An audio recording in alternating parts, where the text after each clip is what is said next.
If you are someone who wants to be entertained, who likes Hugh Jackman, Ryan Reynolds, and likes the humor, and also is a fan of the comics, and is a fan of comic movies in general, you're going to enjoy this movie. You're going to like this movie. It's going to be amazing.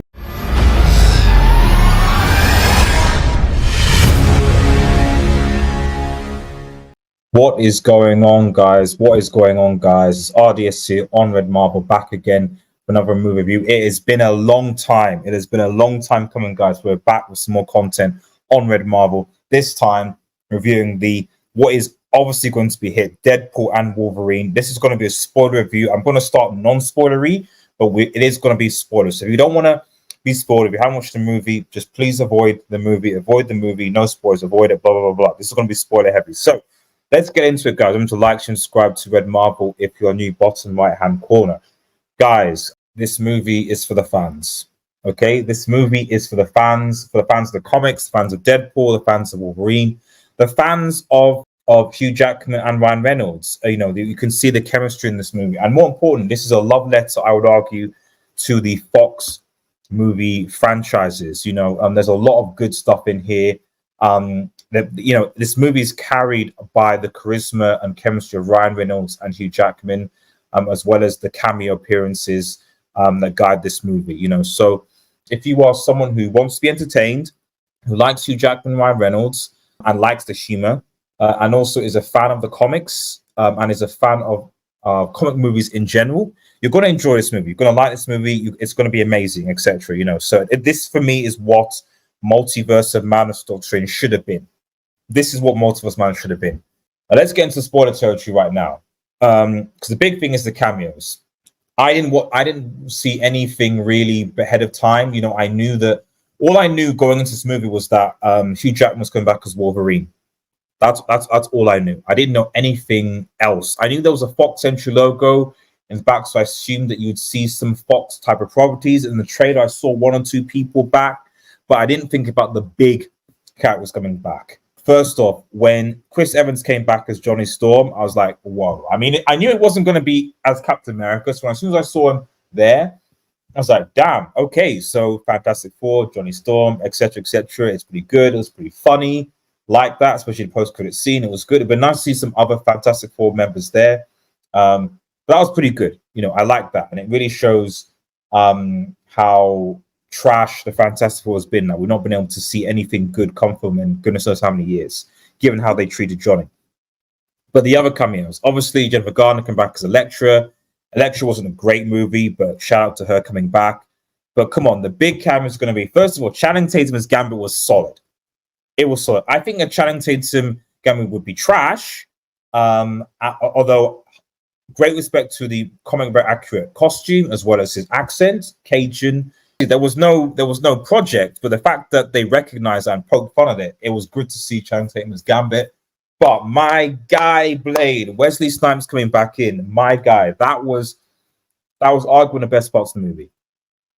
One of the best parts of the movie was seeing Wesley Snipes come back as Blade, and I'm sorry, we need to see Blade 4. I respect Marshall Ali, it's good on you, mate, but when Blade said there is only one Blade, I felt that. Because to me, Blade 1 is arguably one of the best comic book movies that I've ever watched. For me, it's in top 10. It's one of the best comic book movies ever watched and ever created. So if they can get that quality back, then yeah, then you could say the MCU's back, because Blade saved Marvel and he might save them again. So big up Wesley Snipes, looking good for 61 years old, man. The guy, black don't crack, man. So he looks very, very good for his age. So shout out to him. I like Cassandra Nova as well, by the way. I know a lot of people don't know, but I actually preferred Cassandra Nova in this movie than I prefer in the comics. I think she's a lot more likable as a villain in this movie than she was. At least they kind of explained her confinement, that she was happy in the void and doing her thing and controlling things and with an agreement, and then they decided to release her.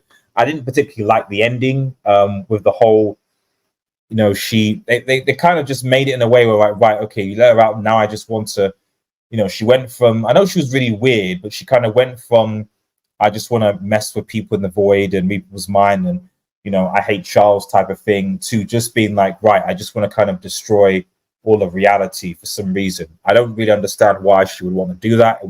It did go very generic fast, and you know, Cassandra Nova in the comics is a little bit more cunning.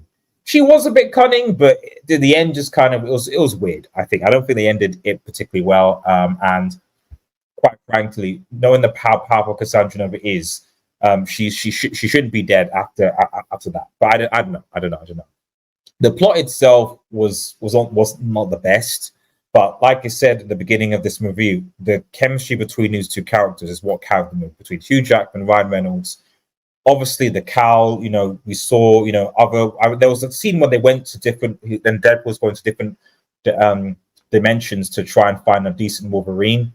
You know, Henry Cavill as Wolverine. That's a shout out to that. Is that going to be happening in the future? I don't know. They showed you the short Wolverine. Why that's not going to work in like 5'1" Wolverine. It's not going to work. It's not going to work, guys. It looks crap. It's not going to work. Although, big up Age of Apocalypse Wolverine. I didn't think they'd show that. They showed the traditional suit guy with Hulk versus Wolverine. Here's hoping that they do that. There was a tease to that. But they showed Age of Apocalypse Wolverine. The one on the cross, I don't know where that universe comes from. So maybe someone in the chat can let me know.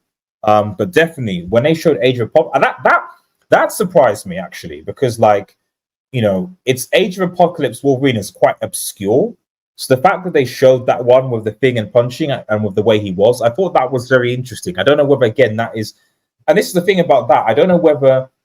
I'd like to think that Marvel are doing that because they're potentially teasing some of those storylines they can build in the future. Age of Apocalypse, I think, needs to... I've not seen a proper live-action or animated Age of Apocalypse adaptation. That needs to be done. We've seen plenty of Days of Future Past, Sentinel stuff. Age of Apocalypse needs to be adapted at some point, amongst other things, you know.